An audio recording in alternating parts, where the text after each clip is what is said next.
Hello and welcome to the Wisepreneurs podcast.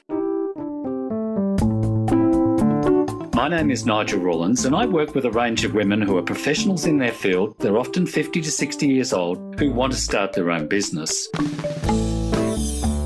In this podcast, I'll be interviewing a range of guests who will be able to tell you how they've done it themselves, and others who will give you hints and ideas and tips and maybe the confidence you need to go out and start your own business. I'm your host, Nigel Rawlins, and today we have an exceptional guest with a remarkable and diverse career journey, Suzanne Noble. From a captivating start as a singer to taking on the world of television production, Suzanne's relentless pursuit of growth didn't stop there. As a seasoned publicist, she launched a thriving baby sling business, proving that success knows no bounds. But Suzanne's entrepreneurial spirit didn't end with her ventures, and she now empowers others to build their dreams through her innovative startup school for seniors.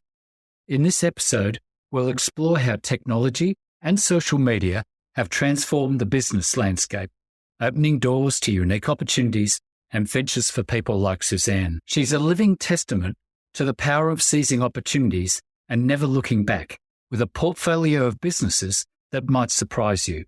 So join us now to find out more about Suzanne Noble's extraordinary journey and discover how you might consider riding the wave of entrepreneurial success in the spirit of a true wisepreneur. Suzanne, welcome to the Wisepreneurs podcast.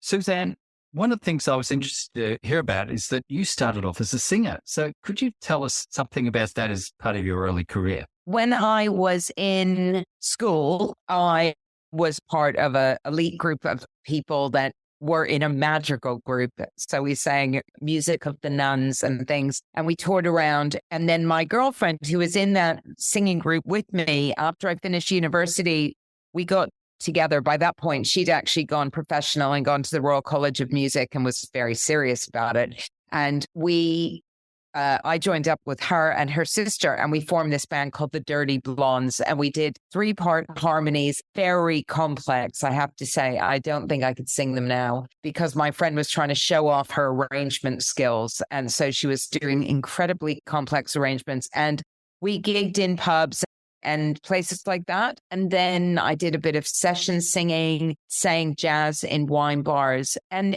continued to do that throughout my 20s. Really enjoyed it until I met a man who became my husband, and we had kids, and I parked it because bringing up kids is hard. And I moved into television production and did some stuff there. And yeah, so I parked it, and then I restarted it again in my 50s. And now, amongst the many things that I do, I gig with a pianist doing shows about the blues and about a female lyricist called Dorothy Fields. That's fantastic. That's an interesting story about starting off in the arts and then having a family. And obviously, it's much, much harder to work in the arts when you have a family because it's often nights and days or it's out of the way. So what are some of the things you mentioned that you went to university? So could you tell us what your degree was there and then some of your career moves? So my degree started out actually in musical theater, but I decided that I couldn't deal with the rejection that was inevitable. So I moved into communications, and I did a degree in media theory, and I moved from there into working in video production in the early days of pulp videos, did some commercials, and then eventually was commissioned by Channel 4 television to make a series about astrology. So I left my job at the video production company and I became a TV producer, and I made a series about astrology. And then from there, I carried on working as a freelancer, as mainly a researcher, sending off proposals. And then my husband at the time was working in public relations and set up a little company in our attic. And he asked me to join him, and I didn't know anything about PR, but I thought, what the hell? In for a penny, in for a pound. And so I joined him as a publicist, and we grew that business to turning over just about 1.4 million with about 12 staff, and moved out of our attic, bought a beautiful building, which we renovated. And we did that for over a decade. And then eventually I went freelance and I took my biggest client with me, which was an Icelandic TV company called Lazy Town, a children's TV show. And I became their global PR and marketing director. I set up a baby sling company when I couldn't find a sling that would work with my youngest son. He liked to be carried everywhere. I found a sling in the States and I amended it and sold that. Then I made some sex education videos for adults, which is a bit of a flop. And I've set up a home sharing business for older adults called Nestful. And mainly I now run a startup school for people over 50 to help them start businesses. That's a huge thing. So and I have a TikTok channel. I forgot about that. I have a TikTok channel called Sex Advice for Seniors that's got 50,000 followers. Sex Advice for Seniors. It's interesting, isn't it, that social media allows us to send out information or share information about a whole range of topics, whereas in the past you couldn't have done that, could you? The problem with being a serial entrepreneur, which I don't really like to call myself, but let's call myself that anyway.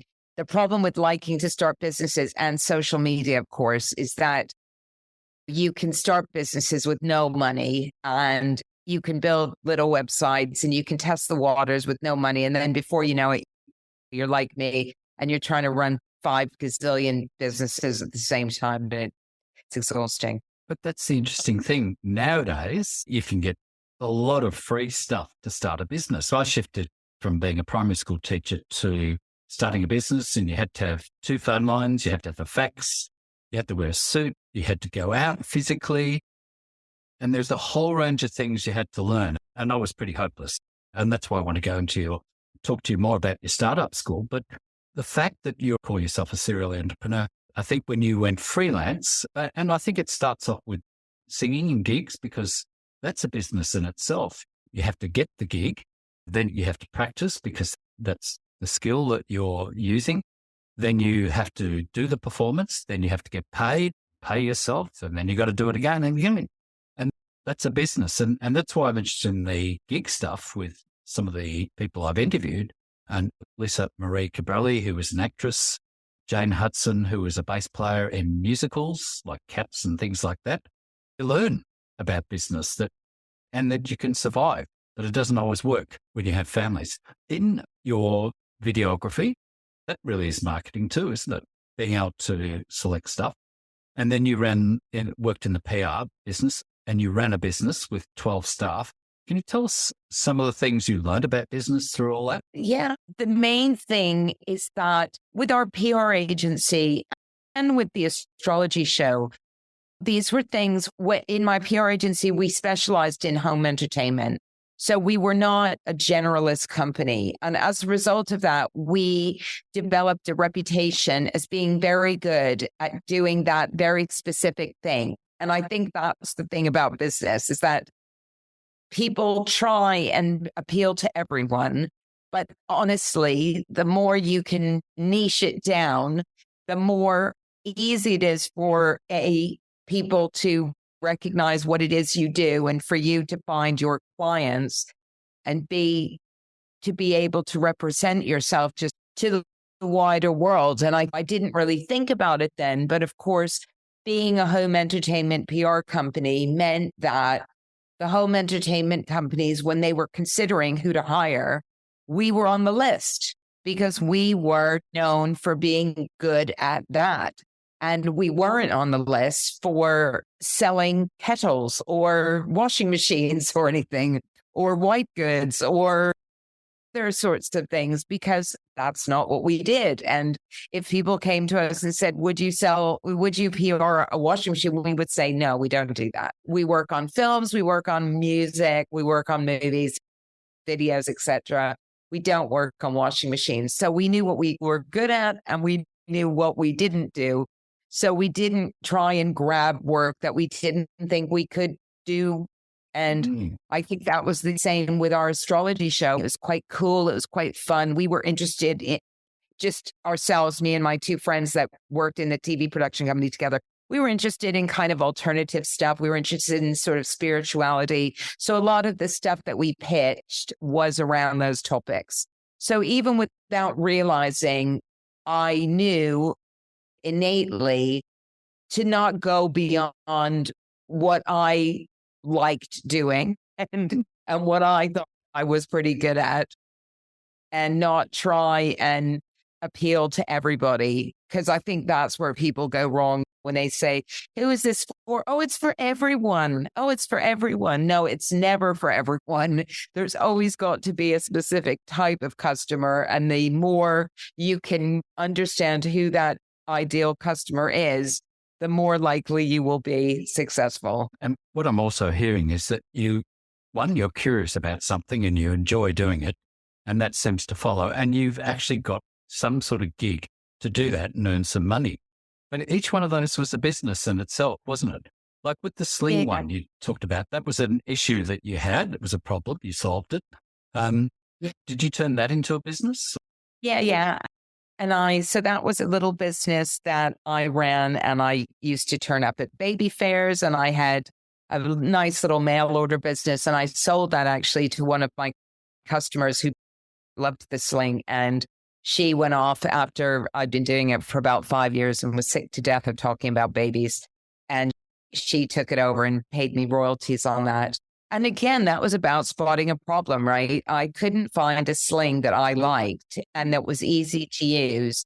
And I discovered one that was, and thought, if I think this is a problem, I suspect other people will think it's a problem. And of course, yes, there were lots of people who really appreciated this particular type of sling. It was the early days of these sort of African over-the-shoulder slings, really easy to put on. And yeah, it was really great. And I made it in funky fabrics, which people liked. And yeah, and I ran a little business from home, answering the phone, taking people's credit card numbers on the little machine that zipped back and forth. You may remember that. We used to have a little carbon, little piece of paper, and then we used to zip it and write somebody's details on it. Yeah. And again, today, it's just you fill out a form online and there it goes. They don't realize how hard it was or how time consuming. But again, with that business, the fact that people rang you, how did they know to ring you? My phone number was on all the ads, just took orders. So you advertised in the papers or magazines or? I had a background in PR, so I did quite a lot of product placement on product pages in baby magazines and things. And anytime somebody would do a roundup of baby slings, they would usually ring me and ask for a sample. And I did advertising in baby magazines, and we have something called the National Childbirth Trust, which is an organization that helps prepare women for childbirth. And they have a magazine. So I used to advertise there, and with other sort of specialist mums magazines. This was pre-internet. It was all driven by ads. It's quite interesting that in the old days, we had to have advertising in magazines and papers, and we had to pay for it, which is really part of the marketing thing. And then you had the selling part where you had to take the orders, and then you had to manufacture it. And that's the basis of a business. And I think that's why I want to come back to your startup school, is how do we teach people about all of these things that you actually have to do in a business? Because it's not about just, I've got a product, it's not going to sell itself. You've got to sell it, and then you've got to draw customers to you, and then you've got to make them buy it, and then you've got to make actual money so you don't go broke, and a whole range of stuff. As a school, if you want to call us a school, we are very much focused on the importance of understanding your customer. We come very much from the kind of lean startup approach, which is about what is the problem that you're aiming to solve, or the frustration or the pain point. Who are you solving it for? How big is the number of people that you're solving it for? Is it a large group? Is it a small group? Are there variations of that group? And then how are you going to reach them? Are you going to use social media? Are you going to go and flyer your local library or your cafe? Is it going to be local?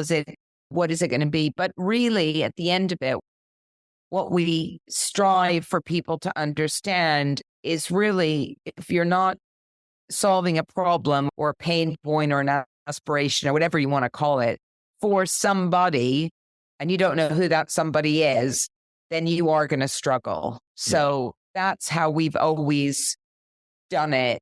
And that's because I have made a lot of mistakes myself by coming up with a solution for a problem that might have been my problem, but it wasn't somebody else's problem.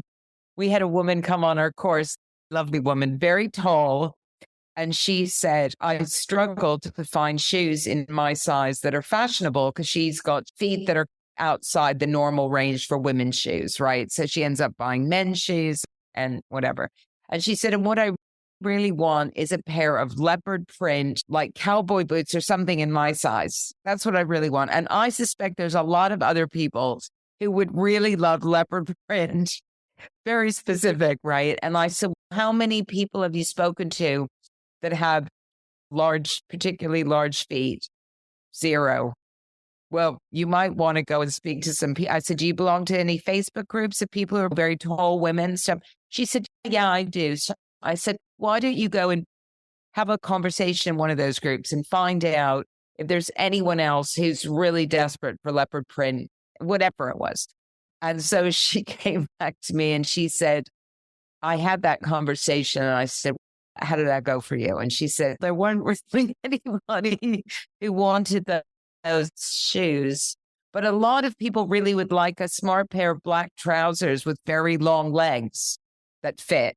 And I was like, there you go. Might not be Wellingtons, but it might be black trousers. Maybe there's something in the black trousers. And she was partly disappointed that she hadn't been validated in her assumption.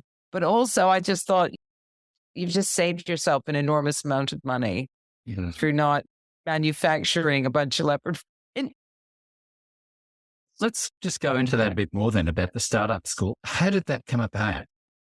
I've been working with over 50s since 2017, really as a result of seeing a lot of friends of mine lose their jobs and struggle to find work. And a woman that had actually invested in one of my businesses had run a program helping young mothers to start businesses. And she said, I wonder if this program of mine might work for over 50s. So I applied for a bit of funding. We got that and we ran that as a pilot in a co-work space. And it was okay, but nobody was really interested at that point in this group of people. They were interested in refugees, homeless people, youth. They weren't really interested in over 50s. And so it bumbled along. We really struggled to get more funding. And then COVID came along and a lot of people over 50s lost their jobs. And suddenly the funding bodies were offering money to organizations to move their delivery online because, of course, nobody could deliver face-to-face at that point during the pandemic. So by this point, my now co-director, who had approached me a bit earlier about this, and my former colleague had some issues, she had to leave. I said, what do you think? Should we try and rev this up again online, rebuild it, rethink about it, just rework the whole thing really, and think about it as an online program and see what happens? So we did that. We applied for some money. We got that. And in 3 months, we created 25 hours worth of pre-recorded video content between the two of us, talking about customer discovery, marketing, branding, legal requirements of starting a business. Why are you doing this? What's it about? Was it a lifestyle business? Is it a full-time business? What is your ambition for this thing? What are you bringing to the table? So what have you got to offer? What kind of skills and experience do you have? What do you really enjoy? What are you good at that you enjoy? What are you good at that you don't enjoy? And we delivered that in October 2020 and it went really well and people just loved it. And I think at that point, of course, there was a real enthusiasm for online learning because everybody had been cooped up. So everybody was so ready to do something. They just were really on fire. So we would hold a group session once a week over Zoom and everybody would turn up. And 65 people would turn up over Zoom and everybody was very on fire. They just really wanted to get going. We have seen that online enthusiasm wane a little bit, but we've seen the requirement. I would say it's escalated because now, of course, there's people that just haven't gone back to work, or they've decided this is the time to make a change in their life. And the pandemic kind of forced them to do a bit of a reset. And so we're seeing that it's not anymore people just cooped up thinking, oh, this is something that I can do to take up some time, but people going, I have to change my life here. I have to do something. I can't go on in this way that I've been. Either the job's not there or I'm just so dissatisfied. I just want to do something else. Yeah, that's amazing, isn't it? So what are some of the issues that some of the people are finding? If they're over 50s, are you getting an equal number of men or women or more women? No, we get about 85% women. Women are definitely the majority. That's because older women have more of a challenge with finding work. They're also mainly the caregivers. If there's somebody in their family that needs looking after, whether it's a grandchild or a child or a parent. So they're often the ones who leave their job to take on that caring responsibility. And about 40% of our cohort is not white. So we get quite a lot of Black women as well. And we find that, again, it's the people that come to us, it's diverse. We have people who want to take a hobby. It might be sewing, it might be cooking, it might be something like that, and turn it into money. We have people that want to become consultants because they've spent the majority of their career, say, in IT, and they want to now become freelance IT consultants. We have people who don't have a clue what they want to do. They just know that they want to do something. So they come in with a load of different ideas, and then we help them sift through them and discover what's going to work. We have people who have an idea but don't know where to start. We were discussing before, when you got your mentor, you just don't know, what should I be doing? Should I be building a website now? Should I be creating a page on social media? What am I meant to be doing? So they just want to be taken through the steps to identify. And there's a huge amount of people for whom confidence is a big issue. They've come on the program, they're really low in confidence, they've lost their job, they don't know what they're going to do, they're quite reluctant, and they're worried. They don't want to fail. So all this sort of stuff that you get with younger entrepreneurs, which is, hey, fail fast, all that sort of thing. They don't want to fail fast. They don't want to fail at all, actually. The confidence issue is a really interesting one. I have mentored a few women, and I mostly work with women who are often 60 plus, and they tend to be professionals. But I worked with one woman and it was unbelievable. The one thing she said to me, because she's now in her 70s, you gave me the confidence to do this. And I'm thinking, what? An incredible, talented person felt that they didn't have the confidence. And that is really sad, because I'm assuming you're seeing the magic in people when you work with them. Yeah, but if they've been knocked back a number of times and they've gone for a bunch of views and they haven't been considered and they haven't gotten past HR, then they just turn out. And let's face it, one of the biggest challenges is around ageism in the workplace. So a lot of these people are not being offered any training or any way of upping their skills so that they can remain in their job. They're not being offered. I've actually heard people of our age talking about their peers and saying, oh, she wouldn't understand how to use that software anyway. She's a bit of an old fuddy-duddy. Thinking, what are you talking about? You're talking about your peer here, and you're making all sorts of assumptions. Have you offered this person the opportunity to be trained? Have you offered this person the opportunity to go part-time if they're struggling because of some issues at home? Have you offered any degree of flexibility so that they can remain in their job? Because my understanding from looking at these people is that for most of these people, they want to stay in their job. They really do. They don't really want to go freelance at 65. It's if hard there work. are the opportunity, it's hard work. But no one is offering them any part-time work. No one's offering them training. No one's offering them to upskill them. Nothing. They come to us going, I'm here because I just don't think I've got any value in the workplace. And so then we have to go, what are you talking about?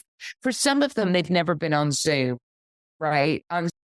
So they turned up on Zoom and we go, how many of you have never used Zoom before? But you're here, aren't you? You got on, you clicked on the link, you got your camera working, you got your sound working, everything's working. So you did it, didn't you? Well done. Well done. Because this stuff is not difficult, okay? They've been sold this idea that technology is all for young people I'm not sure if I'm going to be able to do this. Do what? You're clicking on a link. But I think it has been complicated. And I think one of the things, look, I'm on Twitter, and I think that's where I came across you. You see all these young people who are creating businesses and getting 100,000 followers, and they put on a course and they tell you about all this money they make. But what they don't tell you is they're young, they haven't got a family, they haven't got any commitments, and they're living on the smell of an oily rag, as we say, and they've got that energy. Whereas us older people, we've possibly had families and commitments, and we've got older family members that we may have to look after. Plus, we've got a busy life, maybe a house to look after or a partner or something like that. We've got a lot going on when you're older. So we don't have the time or the energy younger ones have. What would you suggest? I know that you're seeing them in their 50s, but is there something we could say to them? At the age of 40, you need to start thinking about a few things. What advice would you give to, say, a 40-year-old before they get to 50 and start thinking like this? I don't agree that we don't have the energy or the enthusiasm. And I really do get quite angry with all these people who were on social media proclaiming that they just pressed a few buttons and they've got six figures when they show you some dashboard or something. Because let's face it, any of those people, and some of them are just lying, just full stop. They're just lying. There's not a lot of those people that are actually doing that stuff. It's just rubbish. And I call them snake oil salesmen. So I tend to ignore and avoid most of them. And the ones that I don't, I recognize that they have some very strong skills. There's one guy I follow, and he was a content creator for a big company. And now he's teaching people how to monetize using certain types of content systems, right? Very specific way of writing, very specific. And I must admit, I can't write like that. I can't write in those little sound bites. So I think we need to take all of those people with a pinch of salt and recognize that a lot of it is just smoke and mirrors. So just ignore it. And the second thing is just remain curious. I think this is the thing, is when people lose their sense of curiosity, because ultimately every business is just about solving problems. That's all it is. And we see problems around us every day. So I would say, start taking note in your head of when you come up against something and you think, why doesn't that work? What's that all about? Why isn't that working? And start writing those down and thinking, is there something in one of these that might have some veracity, some worth? And I think that's the thing, is once you start spotting problems, it's almost impossible to stop because you just see so many opportunities all the time. You're just like, oh my God, I can't solve that. And that's how I got involved in a lot of my businesses, is just because I built up a big community on Facebook and people just kept saying, oh, I'm trying to do this and I'm really finding it difficult, or I'm trying to do this. And let's face it, there's a lot of stuff that's difficult when you're over 50. Finding a date is bloody difficult. Online dating, Tinder, all that sort of stuff hasn't really been set up properly for older people. And so you get all these people going, I've given up on online dating. I'm not doing it anymore and stuff. And you say, what is it that you struggle with? What is it that you don't like about it? Oh, I don't like this. I don't like that. So of course my head starts going, okay, if they don't like this, they don't like that, what would they like? So yeah, I have to stop myself most of the time. You're actually a curious, creative thinker. I did listen to your interview on extreme perspectives. and it said you had this unique think tank that you used. Your tub? Oh, my hot tub. Oh, my hot tub. Well, I have this hot tub in my back garden. I don't use it nearly as much as I used to, but I quite often would get friends together, mainly women, older women, anywhere between like 40 and 60, some odd. And we would just talk about stuff. And inevitably, one evening, the conversation turned to, why does the media always portray mainly older women as just casted, sagging this and no sex that, and not interesting? And we don't feel that way. And then somebody said, oh, we should start something called Advantages of Age. And that is the name of my social enterprise that I've run with Mark and Rose. And it really sprung out of that conversation in the hot tub where I just thought, yeah, somebody needs to set like a magazine up. It's just a more positive representation of getting older. And then out of that, we started a Facebook group and we got some funding, some Arts Council funding to put on some fun activities. And yeah, now it's just like this group of about 4,000 very feisty women, mainly women, some men as well, who I think are just curious at what these women talk about all day long. No, isn't that fantastic? So you bubble up ideas everywhere. So is that part of the energy that you actually put that energy into your startup school? That helps. Yeah. Obviously, you understand business because what you were talking about before was they've got to have what we call a what are you going to do? And then discover if there is a need for that what, and then the how to. But you're enthusiastic. Do you get exhausted doing it? No, I really enjoy it. And I think as well, look, anybody who's started businesses has made some mistakes. It's almost impossible to avoid. And for me, one of the big pleasures that I get, it's just being able to help people to avoid making some of those mistakes that I made. And to be able, because I have a big network of people that I know, to be able to signpost them to possible mentors, other people that might be able to help them. And yeah, and I get a lot of joy when people come back. We have this moving forward group that we do the third Saturday of every month over Zoom. And I get such a kick when people come back and say, I just sold something, or I'm, just launched my workshop and 10 people turned up and I did this. And I just love it. It makes everything worthwhile. We enjoy that. Yeah. So you get good feedback. Well, let's just talk about a little thing. How much money does a self-employed person really need to make? Because as I said, we were talking about before, these people on Twitter saying, I'm making six figures and all that. What's enough, do you think, to say to a self-employed person, it's not about making 100 grand. It's about making enough to live the life you want to live. And how do we do that? Yeah. And for everybody, that number is different. And some people come on and do want like a fast scaling tech business and they want to raise investment and they want to do all of that. So that's not to say that there's not people that want those things, but for the majority of people, they're either looking for some incremental income. So, they want to save up enough to go on a holiday, or, they've already got a part-time job. The other day I was speaking with somebody and she was doing yoga and she came from a theater background and wanted to launch writing workshops. And I said to her, look, what are we talking about here? Like, how much more money do you want? Just give me the number, right? And then we'll work backwards. Like, what does that number look like? And she said, I want to make £500 more a month. And I said, okay, fine.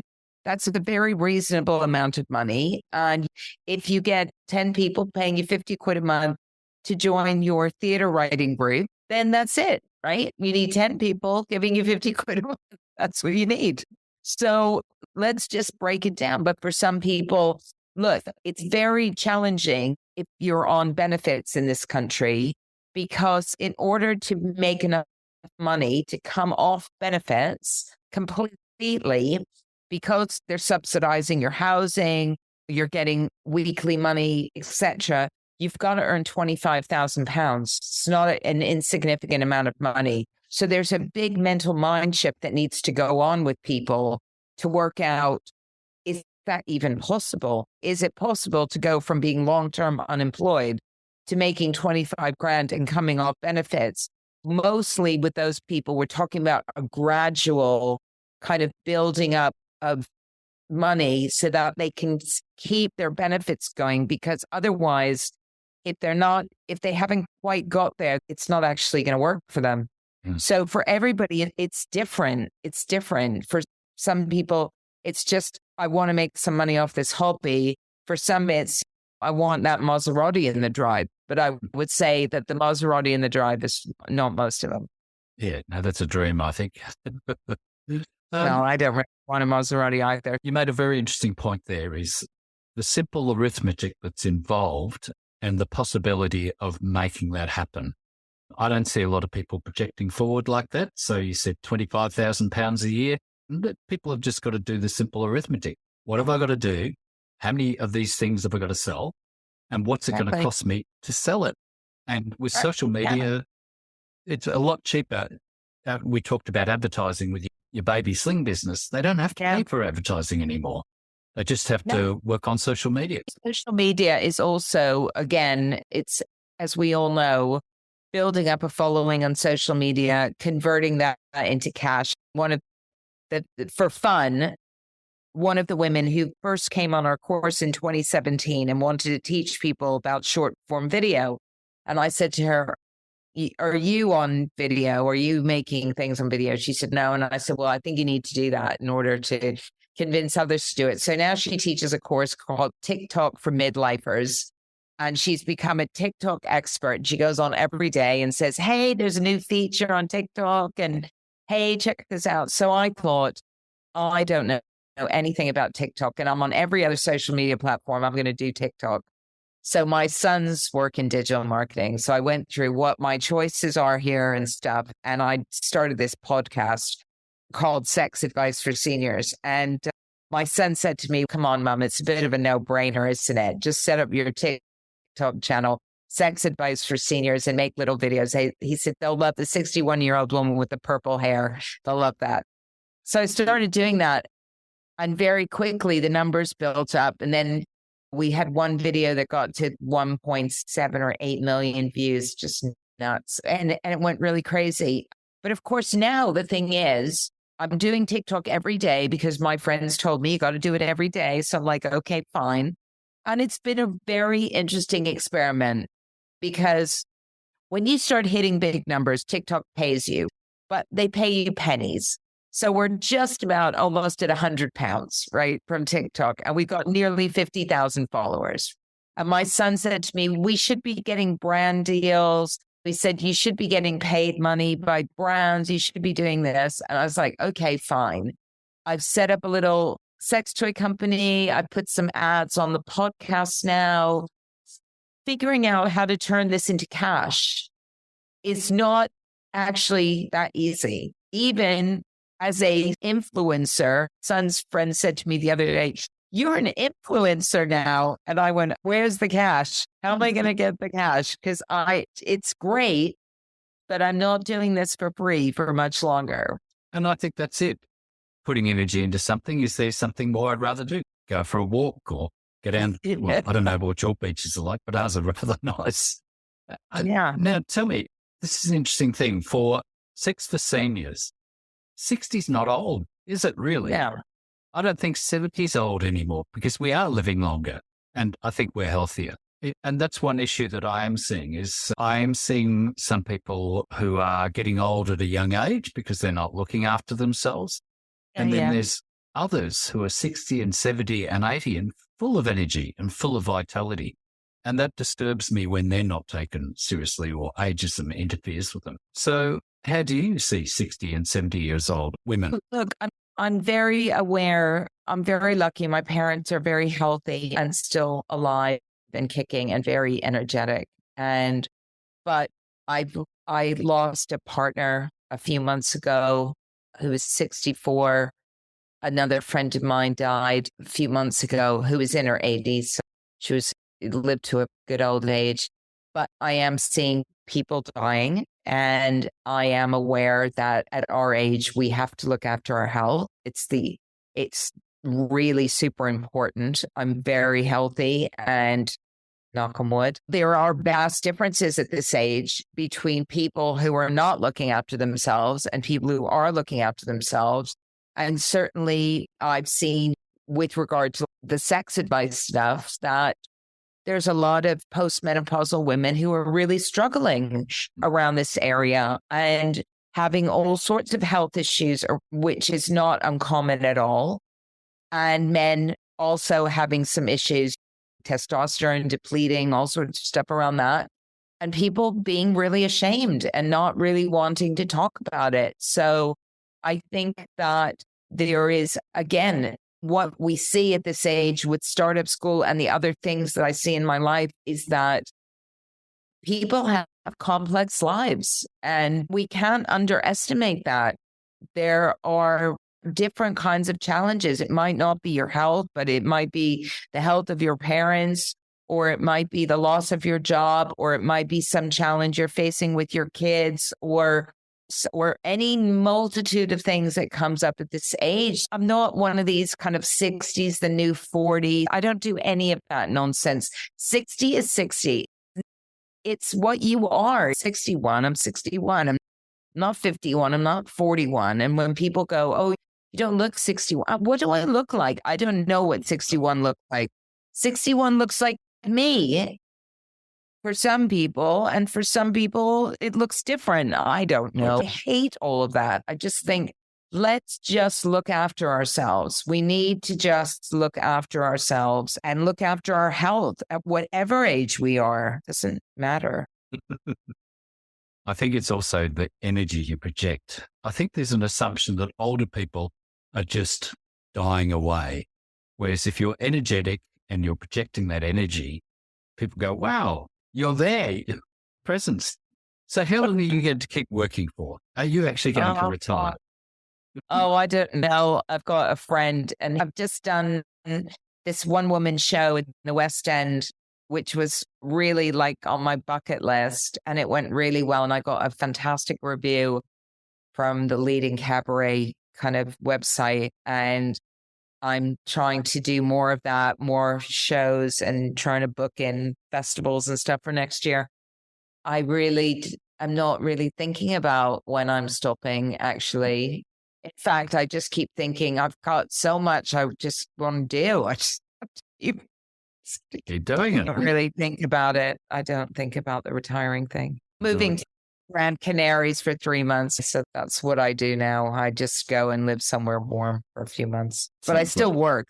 I just live somewhere else. Yeah. So really what I'm hearing is you've got a range of things that you do, and they all keep you excited, and some take some time. So it's what Charles Handy called that portfolio of careers. Are you finding other people doing that sort of thing as well? Some of the people who you're seeing or who are doing your course? Yeah, absolutely. And I think as well that there's a recognition that either people have, like me, they have creative outlets and they want to do something creative and maybe they can make a bit of cash from it. So they do that. My colleague publishes poetry and she holds poetry readings and pulls together groups and gets funding and things around that. And she does a bit of PR as well and a bit of journalism. So I think there is, especially if you're a media sort of person, there are ways that you can juggle different aspects of your life like that. And also what I'm seeing is that people are choosing to take part-time jobs and then do something creative with the other time that they've got. Having a nice part-time job that might be like working in a charity shop or just doing something that's a bit mindless, but just keeps them engaged, keeps them connected with people. They get to meet other people. They have a bit of social time. It's quite nice. And then they do something creative with their other time that they've got, or something in nature, or they go hiking or something. But yeah, I think there's definitely quite a few people that come on the course who aspire to have a portfolio career, for sure. Yeah. Look, I think that's the way to go when you're older. You don't want to work full time. I don't want to. Let's start finishing up if you like. But where would you like people to find out more about you? I will put it all in the show notes. So I have a website that's suzannenoble.co.uk, which is like a bit of everything. And then I've got a new one now that's just been refreshed called SuzanneNobleSings.com, which is all my singing stuff. And then the magazine that we do for older people is called advantagesofage.com. And then Startup School is startupschoolforseniors.com, and Sex Advice and sexadviceforseniors.com. Wow. So, That's a lot of work. Thank you very much, Suzanne. That's a wonderful talk. And I'm hoping people will be inspired to track you down and find out all about this stuff and follow you on TikTok. Thank you. It's been fantastic. Thank you. Thank you. Thank you so much for listening to today's episode of the Wisepreneurs podcast. Susan Noble is incredible with her inspiring entrepreneurial journey. I hope you found value in our conversation and that it provided some motivation and inspiration. If you enjoyed this episode, I'd be grateful if you could leave a review on iTunes.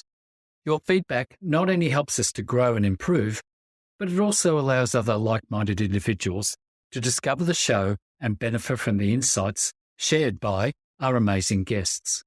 I can't wait to bring you even more insightful and engaging conversations that I've planned for the future episodes.